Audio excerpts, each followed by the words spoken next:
Cool, and we're live. Welcome, everyone. Welcome to the third edition of the Home Run. Today, we're talking about how to buy an investment property without using your own income. My name is Jonathan Vasquez, and I am your host. I think a lot of people have been wondering a little bit about who I am and what my background is, how did I get here?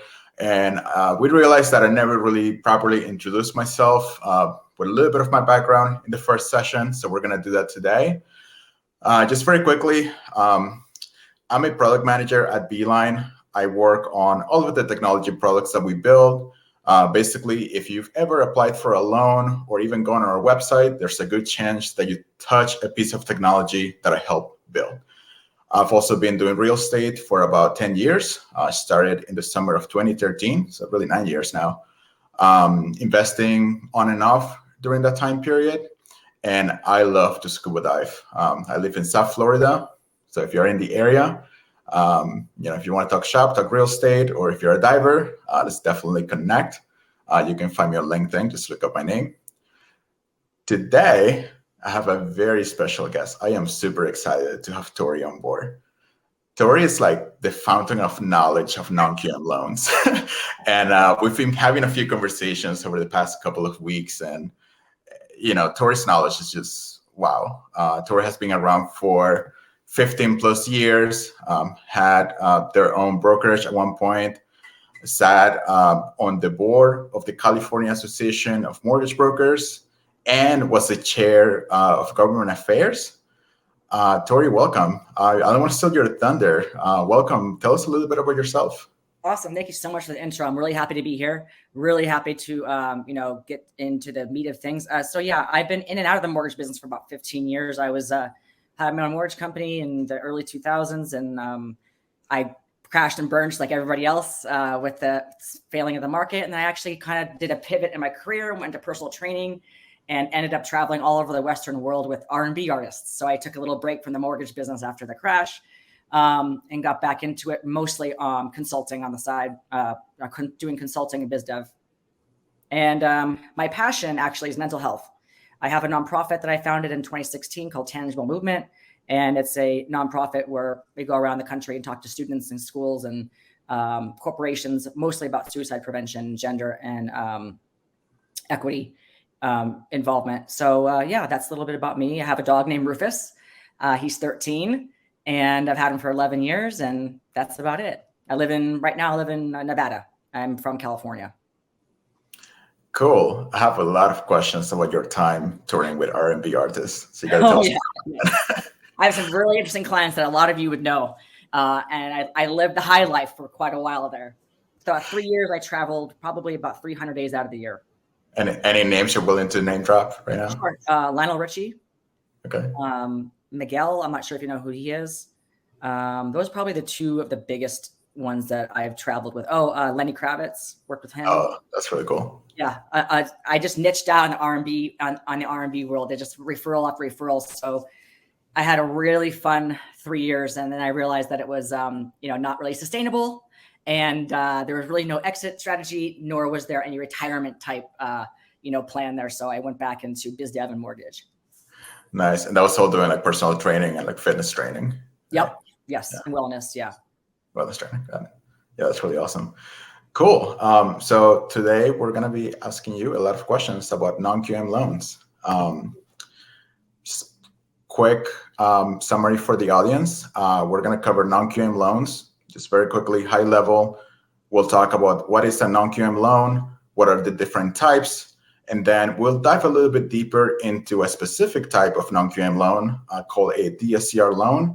We'll get into what they are, how they work, when and how you can use them, and why there might be a better choice for you when compared to conventional loans. Before we get there, the disclaimer, this content is for informational purposes only. Please consult a licensed professional for any mortgage or financial advice. So with that, let's roll. So, Torri, I don't think we really can get into what DSCR is before we cover what non-QM is. And I guess we should start with what's QM. QM is a qualified mortgage, conventional mortgage backed by Freddie and Fannie and the government, basically. And you qualify for a conventional mortgage using your income, debt to income ratio. And the difference between the two, QM mortgage and a non-QM mortgage, the basic difference, just to give you a high level overview, is conventional mortgage uses what's called a debt to income ratio for approvals, and that's based on your income. Whereas non-QM, there's loans that we use that we're going to talk about today, which is called the DSCR loan, debt service coverage ratio type loans. And the debt service coverage ratio is based on the property. So it's qualifying the property, whereas a conventional loan is qualifying the borrower. And I can go a little bit more into that too, if you like. Yeah, I mean, I guess we'll just summarize. So for QM loans, right, we're looking at what my expenses are compared to my income. Whereas with non-QM, instead of using my own income, we're using the property's income. Yep, that's correct. And the property gets a ratio, and we'll go into all that in a little bit later. But basically, it's a loan that does not meet the standards of a qualified mortgage, right? And as outlined by the Consumer Financial Protection Bureau, which is a CFPB, and it's just another government organization that, was put in there after the crash in the 2000s. So, but what the non-QM is great for is non-traditional methods of income verification, basically to help borrowers get approved for a home loan that otherwise wouldn't be able to get approved for conventional financing. Got it. And this is exclusively, I know we're talking about investment properties, but could this also apply for like a personal home, like a primary residence or secondary? Yeah, in some cases, yes, but they're mostly used for investment properties, or for instance, like if you were to get investment properties on the conventional side of the world, you're able to finance up to 10 properties under the conventional guidelines. So you would have to then move over to the non-QM side to finance property number 11 and up, and that would be investment properties. Yes. Okay. And that's based on actual number of loans, not doors. So if you had like 5 multifamilies, right, you can still get like 5 more loans. Yep. Got it. Makes sense. What about like self-employed people? Would this be a better option for them, generally speaking, or? Yeah. So basically, like for national loans, the types of products for basically the non-QM would be, we have jumbo loans with 10% down, the DSCR, the no income verification loans, which we're going to talk about today, asset-based loans. For nationals qualify under non-QM, interest-only home loans, recent credit event loans, and some commercial rental property loans as well will qualify under non-QM, or they also go through Freddie. So yeah. Cool. Awesome. I was trying to write down some of the stuff as we're going because I have so many questions. I talk really fast. My brain's like, so I'll try to slow down a little bit. My apologies. It's okay. Well, with that in mind, just for the audience, on the right side of the screen, there's a little button that says Q&A. You can drop any questions you have for us in there, and we'll start to take them probably in about 10 to 15 minutes. So we can start to look at what questions you brought for us today. And then there's also a link that you can click if you have a specific deal you're working on and have questions about it. You can click on that little sticky, and then it will take you to a page where you can submit your questions, and we'll get someone in contact with you to address them. I want to get a little bit into this 10% down loan that you mentioned. This is fairly new to me. Can you tell me a little bit more about that? Yeah, like jumbo loans are non-qualified mortgages. And so, I mean, I don't really do a lot of those, but they do qualify under the non-QM. If you can find a lender that will do a 10% down jumbo loan, that would be considered a non-QM loan. Okay. But a lot of lenders have tightened up their guidelines due to the recent rate increases. Yeah, that makes sense. I think everybody's saying that across the board. Yeah. So I just wanted to mention that there's at least they were around for a little bit, and those were the types of loans that you could do under non-QM. But things have been changing, and each lender right now their guidelines are different. So you've really got to kind of search through and see what is the best fit for you and the property type that you're trying to get. Got it. That makes sense. What about things like hard money and private money, which are terms that get thrown around a lot in investment circles? I feel sometimes for private money, people have different definitions. How does that align with non-QM? Really great question. So hard money loans, the difference between there's hard money, private money, and non-QM, right? So the main difference between private and hard money is that the private money lender is a private individual, like it'd be myself, like loaning you money at a really high interest rate, and or a group of people that are lending the money. So they're more concerned, hard money lending and private money lending, they're more concerned about underwriting the property. Like I said before, the borrower's credit and credit scores, income does not really matter. They're literally looking at the property with hard money and private money. Hard money lenders are companies in business to lend to short-term loans. They're usually about 2 years, 12, they can go 6 months to 12 months, 18 months to 24 months. And again, based on the property and not too much emphasis on the borrower. They come generally with really high interest rates, and they're also known as bridge loans. Kind of bridging, you can use a bridge loan to bridge the gap. Let's say you're trying to, you are living in a house and you're purchasing another house and you haven't sold your house yet. You can use a bridge loan to bridge the gap between the two and use equity in your house basically to qualify for the mortgage on the home you're trying to purchase.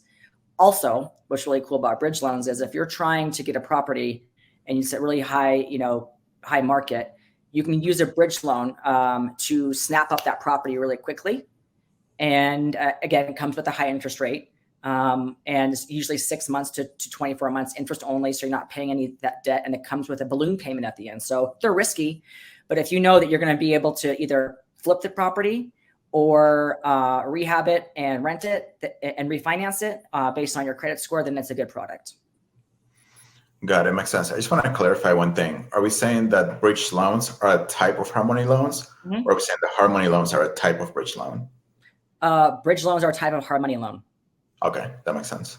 And then there's also a lot of, I don't know, I'm sure some of your investors out there have heard of the BRR method. Buy, rehab, refinance, and repeat. That would be something that you would use hard money for, or you can use just a regular non-QM loan for, like a DSCR loan. But hard money, you can get a loan with hard money in 7 to 10 days. Whereas if you're doing like a DSCR loan, it will take a little bit, up to 30, 3 weeks to a month to sometimes 45 days, to just depending on the property that you're trying to finance. But DSCR loans do close quicker than conventional mortgages, and hard money loans close significantly faster than regular non-QM and DSCR loans. Got it. That makes sense. Now, it sounds like DSCR will generally be more long-term financing versus hard money, which is really short-term because of the interest rate. Yep, that's correct. So if you're looking to buy and hold, then you would go do it the DSCR loan. It's just based off of the rental property. And one thing that I did want to mention too about hard money is you're probably wondering how they can close so quickly with 7 to 10 days when the appraisal process usually takes 30 to 45 days. That was going to be my next question. Okay, yeah, I was going to leave that in there. And they use what's called a broker priced opinion, a BPO, and that can come back within 2 to 4 days, and that's used in lieu of an appraisal. So it's the hard money is really, really based off of the property, not on the borrower at all, and it's just. And whereas non-QM is it's like a step down from conventional. There's a ratio that's used, whereas in hard money, there's sometimes no ratio at all. Got it. Makes sense. I guess from your experience, based on your experience, like what percentage of your clients that were investors would you say were doing the BRRR method? I've heard some people call it the Burr method. Yeah, that's right. I would say 50% or so. But it's cool because with their fix and flip loans, basically, and what's cool about the fix and flip loans, and I'll go into a little bit of detail, but not try to take away from the topic at hand, but you can actually finance the entire cost of your rehab within a bridge fix and flip loan.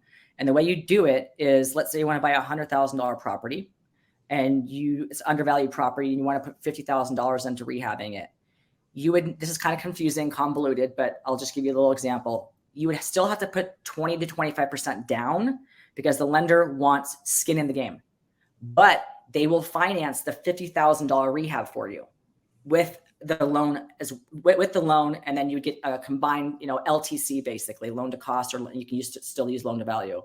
And the way that the property is priced and valued is an appraisal will come in and do an appraisal based on the ARV, or after repair value, meaning that you present the plans that you're going to do, like you're going to put a pool in, you're going to put some lipstick on the pig there, maybe redo the driveway, so some foundation, and the lender will give you that $50,000, but they'll hold it back as a draw. So let's say you want to put the pool in first. You pay for the pool. It's already financed, so you have that money, but the lender holds on to it.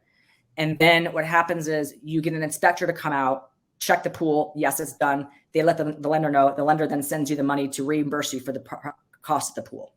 So that's called, that's a fix and flip, basically based on after repair value, or ARV. And you guys can Google that. And it's a really, a great way to get your rehab costs included, rather than running up your credit cards and then trying to refinance, having your credit drop down low. Mm-hmm. Yeah, that's a little tougher. Yeah. Sorry, you said those still require about 20 to 25% down of the purchase price usually, right? Usually, yeah. Okay. Cool, pretty cool. Well, I'm really curious as to how many people that are here. By the way, we just broke a record. This is the most people we've had in attendance for any of these sessions, which is awesome. And I see more people joining. So just a reminder that you can ask questions on the right side of the screen. We'll get to them in a couple of minutes. And I also have a question for the audience. I'm going to put up a poll, and I'm really curious, we're curious to see how many of you are working on a deal, and how many of you are looking to start a deal, and then also how many of you are not doing anything just yet, just to get to know you a little bit better, and also so we can frame this conversation a little bit better around your current goals. While we collect that and while questions are coming in, why don't we start diving a little bit deeper into DSCR? So DSCR is a type of non-QM loan, right? Mm-hmm. Tell us more. Let me actually put this here. So DSCR loan basically, gives the investor a lot more options. It enables a borrower to finance a property without having to personally qualify with their own income. DSCR stands for debt service coverage ratio. The property is qualified, like I mentioned before, versus the borrower. How it's calculated, and we can go into this probably a little bit later, but there's calculation that we will go over, and the ratio that lenders are looking for, generally speaking, is 0.8 to above 1%. And what that means is if you have a debt service coverage ratio of 1%, that means that the debt is equal to the cash flow of the property. Anything above 1% means that the property is cash flowing. So the way that you calculate it, I'll just go ahead and say it. Yeah, there you go. The annual rental income is divided by the property's annual PITIA, which is principal, interest, taxes, insurance, and association dues, if applicable. And it's divided by, so you got the rent and the monthly PITI, and then you get your score. And this example that you're seeing here, you have a DSCR score of 1.09, which means that the property is cash flowing at a very small percentage. And so you can do these loans. These loans are great for, individuals who are, basically self-employed, some low FICO individuals. Like I said, individuals who have 10 properties already, they're going to need to have, use a non-QM, or in this case, a DSCR loan would be a really great option. Low FICO individuals, and investors that want to close faster than a conventional loan. So that's kind of the easiest way that I can explain it. Again, just so you have it in your head, kind of the analogy I like to use is debt to income ratio on conventional is used. DSCR is used on non-QM and investment properties, and DSCR scores the property and the cash flow of the property, whereas debt to income is scoring your debt to income ratio on a conventional owner-occupied home loan. Got it. That makes sense. What about like portfolio loans? If you have multiple properties, can you use a DSCR loan to finance multiple properties into one loan? Yep. Absolutely. I do a lot of portfolios, actually, a lot of them. And they're a great option if you have a bunch of properties, usually in the same area. or within, a lot of people have different LLCs and want to, keep all the properties in one LLC, or let's say some individuals have properties in Arlington, Virginia, like 10, right? They'll put it all in a portfolio. And the way a portfolio works is that you have all your properties stacked, and you have, then at the end, you have one payment, one mortgage payment, rather than 10. If you have 10 properties, you put them in a portfolio, you'll get one payment, and your DSCR score is based on all of those 10 properties. So if you have, let's say 5 properties that are vacant, and 5 properties that are, rented at fair market value, you're not really gonna qualify. It's about, right there, that's about 50%. So you're not cash flowing, nor are you covering the cost of the property. So the rules remain the same. You would still need to have a debt DSCR score of about 0.8 to lenders like 0.8 to 1.25 or higher. Yeah, that makes sense. I actually want to take it a couple steps back to the math for the DSCR. Why do we look at the annual rental income versus the monthly? To account for vacancies. Got it. So in that example where you have vacancies, right? You have 50% of your properties that are vacant. If your other 5 properties cash flow enough that your DSCR for the whole portfolio was over 1, is that something that would still qualify, or are there also criteria where you can say no more than X percentage of a portfolio? Some lenders are different. Some lenders like to see like vacancies regardless of debt service, but generally speaking, yeah, if you're cash flowing above, if you're at 50% and you're still cash flowing, then there is a good possibility, a really good chance you will be qualified for the DSCR loan on the portfolio. But lenders generally like to see, properties that are not vacant, but they will still lend on vacant properties, just like you said, mostly based on fair market value. So if you buy an undervalued property and the fair market value still covers, but it's vacant, then you will more than likely get the loan.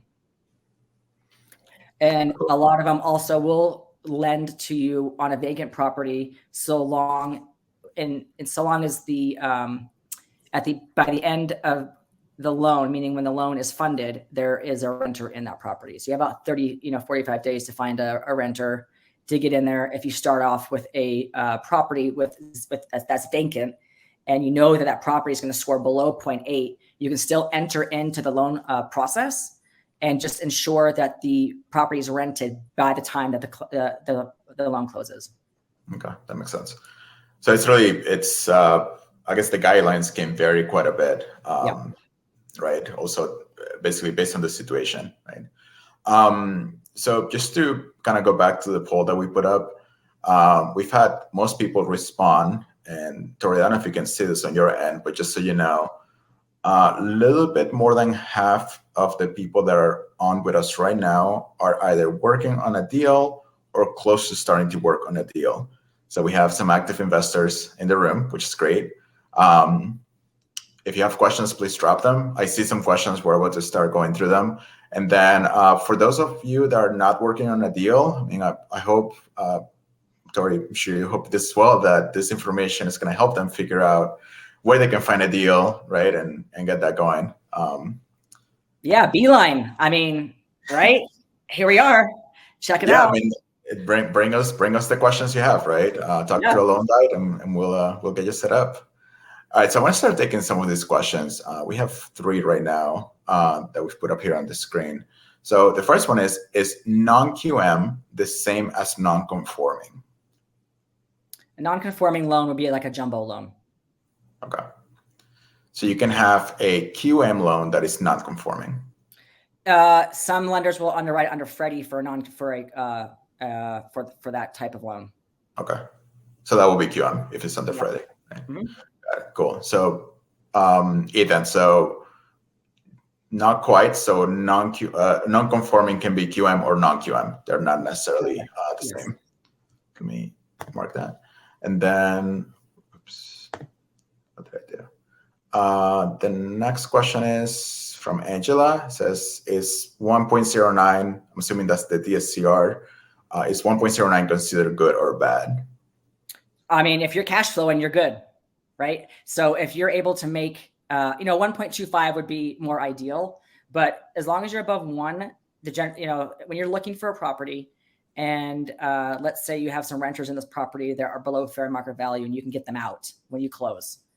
And let's say you calculated the DSCR score was at 0.8 at that point, but you know it's going to be at 1.09. That's great because it's covering your rent, it's covering all your costs. So you can only go up from there so long as your vacancy is up and you keep the property in good condition. So it's, to answer your question, yes, that's a good number. Cool. So basically, if it's over a 1, you're good. Yep. Generally speaking, right? Absolutely. Yeah. Is there a limit? Is there a point where like, oh, you're like at 3, like this is too high? Not really. So the higher the better then, right? I mean, if you guys have a property out there that's going to score a DSCR of 3, please let me know. Yeah, I know. I want to know what market that is too. Yeah, I'll pay for that information for sure. They're asking what a PITIA is again. That is principal, interest, taxes, insurance, and association if there is one. So like an HOA, or like a condo association, which I guess are a little more common in some areas. Here in Florida, they're all over the place. There is, so as people vote, the questions kind of move around a little bit. Do non-QM loans need to run a hard inquiry on your personal credit score? Interestingly enough, not all the time. Okay. So, for some just do a soft pull. Is there a criteria for that, or is that based on? So the soft pull, honestly, that really depends on the lender. Some just like literally will do a soft pull. Some will do a hard pull. But as far as the criteria for credit is concerned on non-QM, some lenders will go as low as 600. But generally speaking, the rules between 620 and 640 as far as the lowest that you'll go. And just keep in mind that the lower your credit score is, the lower it will affect your loan to value greatly. So the higher your FICO, again, they're not grading you as a borrower with your income, okay? But they are still looking at your FICO, your credit score. So if you're below 640, that means you might have some missed payments, maybe a BK or some missed mortgage payments, and lenders don't really like that too much. So you're probably going to be more in the hard money zone at that point. But if you have up 620 to 640 above, there's plenty of lenders out there that do non-QM lending on those FICO scores. Cool. What's a BK? I'm sorry, bankruptcy. Got it. Thanks. I'm sorry. It's okay. David, what I would also say is that if you have a specific question about some of these loans and how they are going to affect your credit, because they're going to vary by lender, definitely click that link on the top, the little orange sticky, and then you can submit that question and a loan guide can get back to you specifically on how different programs may or may not affect your personal credit score. Because like Torri said, it's going to depend on the loan program. It's going to depend on the lender. Loan guide will be in a better position to answer that. So we can give you a better answer that way. And then the last question I see here for now is from Michael. Does Beeline offer loans in the 1 to 1.5 million commercial loan space? I'm going to say, yes, we do. Do keep in mind, I'm not a licensed mortgage officer. So please get in contact with the loan guide, or I can have someone reach out to you to talk about that deal. So we can make that happen for you. All right. So another question says, DSCR will depend on interest rate. How should we decide what interest rate to use to evaluate properties? Great question. I mean, in this market right now, 6% or more. Unless you're able to get it through, you can get a non-QM loan through an agency lender as well, where your interest rate would be significantly less, but you have to provide a lot more documentation. So for just a straight non-QM DSCR loan, I would clock it at 6% just to be safe. Cool. So I actually had an example that we had talked about that I wanted to walk through, and this is a deal I was looking at, but this is a little bit ago, so I was able to use a 4%. Rate for this. Torri, do you want to walk us a little bit through this? Yeah. Now that we're getting those questions about how you should evaluate the property, where are we looking at here? Yeah, it's actually pretty simple. And, when you go to some places, it gets convoluted, but I'm just going to keep it really simple for everybody out there. So here's a house you want to buy, right? Or refinance. And you want the DSCR score to, equal or be greater than 1%. So you take a look at your down payment. In this case, it's 20%, and you have a FICO of 600. And that's really great, 20% and 600 FICO. Usually you'll have to put a little bit more down with that kind of a FICO, but in this case, we're just using this as an example. Purchase price is $400,000, and it's leased for $3,000 a month. So what you do is you take the income divided by PITIA if it's applicable, and then in this instance, the DSCR score is 1.22, which means the property is cash flowing or will cash flow. Essentially, in a way, the other way I like to look at DSCR is that for every dollar that I'm putting out on the debt of this property, I'm getting $1.22 back. Yep, that's correct. That's absolutely correct. Yeah. I'm sorry, this last slide. Cool, let me take this down so people can see us again. There we go. Great. Sorry, let me run through these questions very quickly, see if there's anything else that we haven't covered. Oh, DSCR for short-term rentals. Mm-hmm. They do exist. Their FICO and your LTV is graded a little bit differently, but a lot of the non-QM lenders are coming out with more and more programs for what's called STR or short-term rentals. And they are scored. Usually you have to put a little bit more down. Sometimes you can use a no ratio loan, which I'm not going to get into that right now, but because they're pretty hard to find, you have to put like 35 to 45% down for a no ratio deal. But yes, to answer the question simply, you do DSCR loans on short-term rentals. Yes, some lenders will do them, some won't. Again, it's just depending on the guidelines. Cool. And just to add to that, yes, we do them a Beeline. John, if you're looking at an STR, we can have someone reach out to you to talk about that deal, or you can submit it through the question page. We'll go from there. Here's a question, and it's funny, John actually answered this or something similar to this on the first webinar. Basically, the question is, why are the interest rates so different between the rental within like an investment mortgage and your primary residence? Right? Why makes them so different? And why don't they move together when they go up or down? Great question. Conventional loans are backed by the government, so the lender is protected, right? And so they don't need to have that high of a margin for foreclosures. Whereas investment properties are a lot more risky for any bank or any lender out there. So that's the simple answer to that question, is that they want to have a higher margin to sell on a secondary, because the secondary market, really, that's what is driving the rates and the purchase. So what happens is, let's say you go to mortgage broker or lender B. They're going to have a loan. You're going to get the loan, but they're going to sell it off to the secondary market. And that's how that lender makes their money, is on that spread. Okay. Whereas like a conventional loan, they will hold the paper more or less, and they can collect that interest as the loan matures. So it's a safer bet on the conventional side for the lender, whereas it's a lot riskier on the non-QM or DSCR side. Also, what's really cool about the DSCR is that you can do what's called a recourse or non-recourse loan, meaning that recourse and non-recourse is if you default on the property and you go into foreclosure, you can get a non-recourse loan, and you have to pay a little bit higher of an interest rate. But these loans are held in LLCs or a certain type of legal entity. They're very rarely held under your individual name. So you'd have to form an LLC or some other entity. And for non-recourse, they could go after the LLC, but they would not be able to go after you individually for the money. So you can, if you default or go into foreclosure, whatever money or whatever assets you have in the LLC, they can go after, but they cannot go after you individually like a conventional mortgage can. That makes sense. I think that aligns, the last piece you mentioned aligns really well with the next question, which is, are DSCR loans secured only by the underlying asset, or can a default result in owing the lender money? Well, yeah. I mean, if it's recourse, then but it depends if it's non-recourse or recourse. But yeah, it's the same. If you default on the property on a recourse loan, then they can come after you outside of the LLC. Yeah, that makes sense.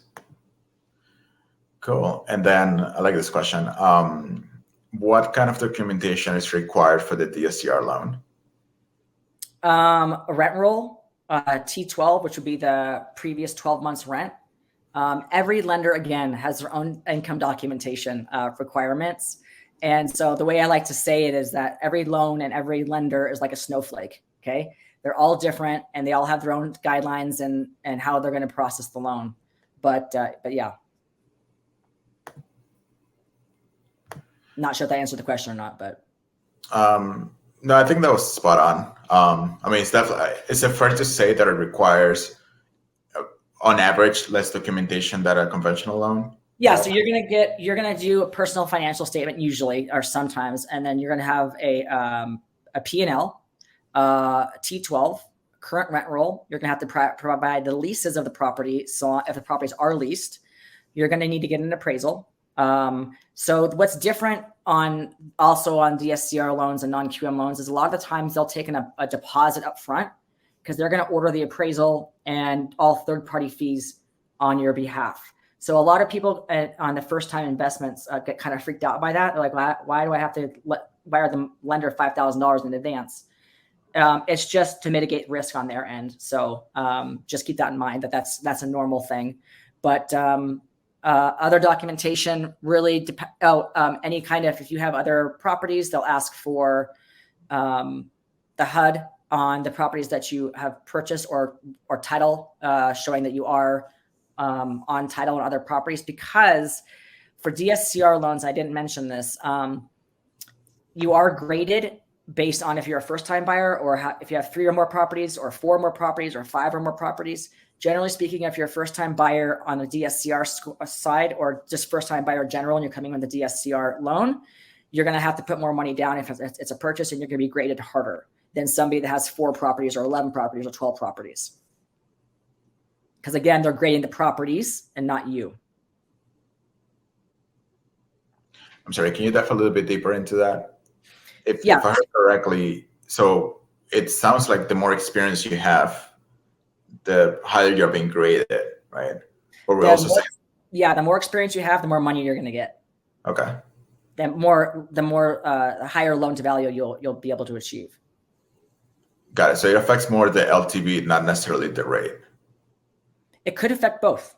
Okay. And again, that depends on your experience level, your FICO, and those are the big 2 that will determine your rate. And obviously your LTV, experience level, and FICO. Yeah, that makes sense. Credit score, for those people who don't know what FICO is, credit score. Cool. Well, I know that at Beeline, we do have some programs for people that are first-time investors. So again, I know a little less than half of the people that are online right now might be first-timers, being that you're not working on a deal right now. But we do have some programs available. We can get in contact with a loan guide. They're the ones that know everything about these loans, and they can walk you through them.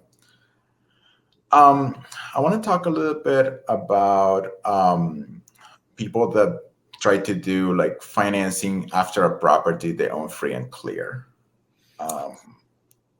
Great question. An option? How does that work? Yeah, it's a really cool thing. It's called a delayed purchase. So let's say you go in and you want to you want this $100,000 house, and there's a lot of bids on the property, and you just want to throw cash down, right? So you throw cash down, you buy the property cash, $100,000. You can literally go the next day, within 24 hours after closing, go to a lender on a DSCR loan and get what's called a delayed purchase loan. And the way that works is that they will refinance the property right away for you within 3 months. You got to do it within 3 months of purchase of the property. And it has to be on a property that you paid cash. And they will refinance you as if it's a cash out refinance. So meaning the guidelines will have to meet with the same thing as a cash out refinance. So if their guidelines are max 75% LTV on a cash out refinance, then that's what you will get on a delayed purchase as well. And then you can take that money and go buy another property in cash and then continue to do that over and over again. So it's a pretty cool little caveat within the non-QM DSCR realm. And Beeline, I believe, does do delayed purchase, as far as I know. We do. I'm not super familiar with them, but I know we do them. I think, honestly, I don't know how many loan programs we have. It's probably thousands. So we got a lot of options. We have another question from Melinda. Melinda, welcome back. I know you were here at our last session. Torri, the question is, when you ask for a rent roll, should you be filling that out on a monthly basis, or is there an official form? No. there's not an official form. It just has to be a lease that's signed for a year that shows either 6 months left on the lease or the lease needs to be a year. It's not really an official form. It could be your own lease agreement that you've drawn up or, whatnot. There's not necessarily an official document that needs to be done because each landlord, each property owner has their own lease agreements, right? So you can't just go in and be like, okay, re-sign this lease because I'm refinancing right now. And you have to use this lender's lease. The lender's going to use the lease that you have in place. Got it. Makes sense. Does that need to be like notarized, like verified by someone, or just take a document that says, cool. So, I mean, it's as simple as the lease, right? You have the lease signed and you're good to go. Yep. Pretty cool. Well, I don't see any more questions coming in.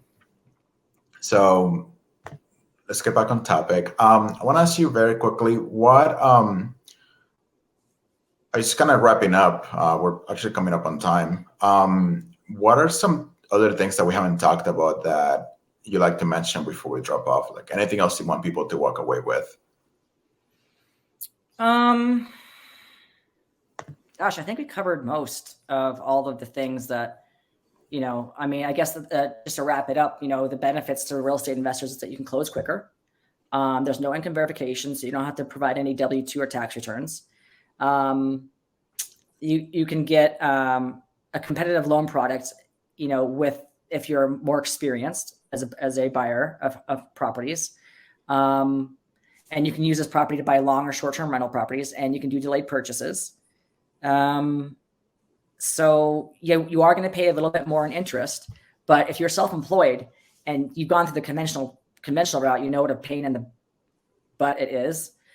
So if you don't want your income verified and you don't want to show tax returns and W-2s and whatever else, pay stubs and everything that a conventional lender asks for, you can go with non-QM route and just forget about all that and pay a little bit higher interest rate. But it's all relative, because if the property is still going to cash flow at that rate, then you are not probably going to get approved for the loan, regardless if you're self-employed and you have more than a couple properties on the conventional side. So non-QM DSCR is definitely the way to go.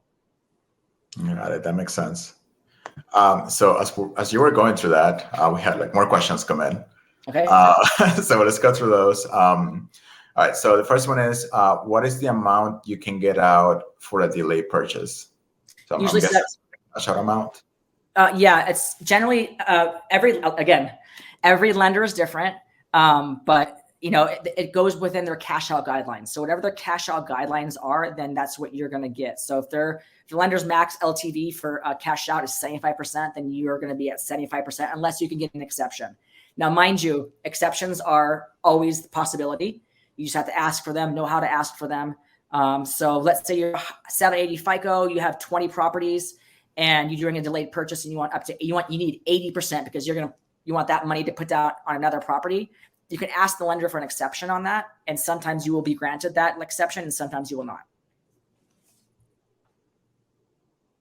Okay, that makes sense. And then the next one is for DSCR loans, is expense considered? And then it says current rent or expected rent. I'm just gonna throw a guess here. I would like some clarification on what expenses they're talking about, but I'm guessing this means like expenses other than your debt. Like property management fees, if you have a property manager. Yeah, something like that. That would be included. Yes. Okay. So besides your mortgage payment, then we got to look at other things, right? Mm-hmm. Yeah, whatever expenses you attach to the property that you're paying either on a monthly or annual basis would need to be considered. Okay, that makes sense. That's why a lot of people self-manage their own properties, and there's plenty of platforms out there for landlords that want to manage their property through a prop tech type deal rather than just keeping your stuff on Excel spreadsheets. There's plenty of places out there you can find for small mom and pop landlord platforms that will actually really help your efficiency as far as finding new properties and or managing the ones you have. Yeah, I mean, that works great if you're local, right? But then if you're remote, that might be a little bit more challenging. Exactly. Cool. So shameless plug, our next session is going to be all about investing remotely. That is whether you are in the US and you're buying, in a different city, different state, or even if you are outside of the country and buying, somewhere in the US. So little plug for 2 weeks from now, that's going to be our topic. All right, I think it's the last one. I guess for Beeline, do we do loans on container homes or other pre-built homes? Quite frankly, I don't know. Sonia, but we'll get back to you. I'll make sure that we have someone reach out to you with that answer, because I'm actually not familiar with that. We'll get back to you. Let me see if there's any other questions that I missed. I missed a question in the first webinar, so I want to make sure I don't miss one today.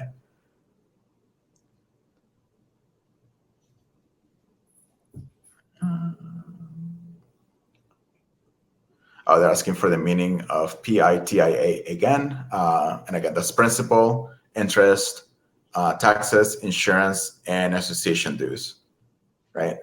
Yeah, association dues or homeowners association dues, if applicable. So like if you're buying in a condo. Also, I'm going to mention when you are purchasing, make sure in Florida, I ran into this problem a lot, non-warrantable condos. There's a lot of lenders who will not lend on non-warrantable condos. So ensure that you know what the lending guidelines are, and before you go ahead and put a purchase contract down. Or they will lend on non-warrantable condos, but your LTV will be affected, and that might just kill your deal. So the association dues are usually tied to condominiums. Would you mind going into what a non-warrantable condo is, if you will feel comfortable answering that? That's more of an insurance question than for me. I just know that the difference between warrantable and non-warrantable. So that would be more of an insurance agent question. Gotcha. That's why I asked if you were okay answering it, because I know it's. I found it online. I had to look up the answer online like a year ago, and I think I forgot what he meant like 5 minutes after, because it was kind of convoluted. Yeah. So I just let the insurance agents deal with that stuff. Yeah. And honestly, I would, being that I invest in Florida, if you're investing in Florida for the first time, definitely make sure that you can get insurance on that property, because there's a lot of uninsurable properties in Florida. So keep that in mind. All right. I do have one more tip too. Make sure when you are looking to purchase a property that you check to see if it's rural or not. A lot of lenders will not lend on properties that are rural. So it has to, it has to be defined within a certain population range. So my advice to you would be, before you put any kind of offer in on a property, ensure it's not rural, if it's, if the condo is warrantable or not. And again, insurance is really hard in Florida. Also ensure that there's, as you're just walking through, that you don't see any mold or anything along the lines, because inspection will blow that right out of the water. So those are just kind of little things to consider while you are looking to make an offer on a property. Yeah, on that note about rural, there are special programs for rural properties. So if you're looking at a property that is in a rural area, and rural doesn't mean middle of nowhere. There are places in Florida not far from metro areas that are considered rural. And they're relatively big cities, with everything you would want. They're just a little bit, farther away from an airport.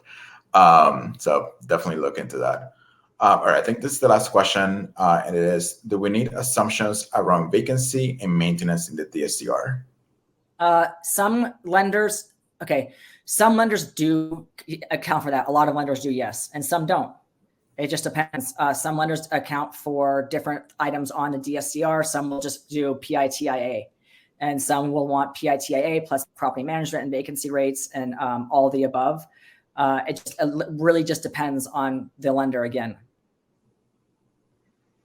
Got it. Makes sense. I'm actually not super well versed in that area. Again, I don't want to cross any lines here, but reach out to a loan guide. Click on that link to submit questions, and we'll get someone in contact with you. If you have questions about a specific property. I think.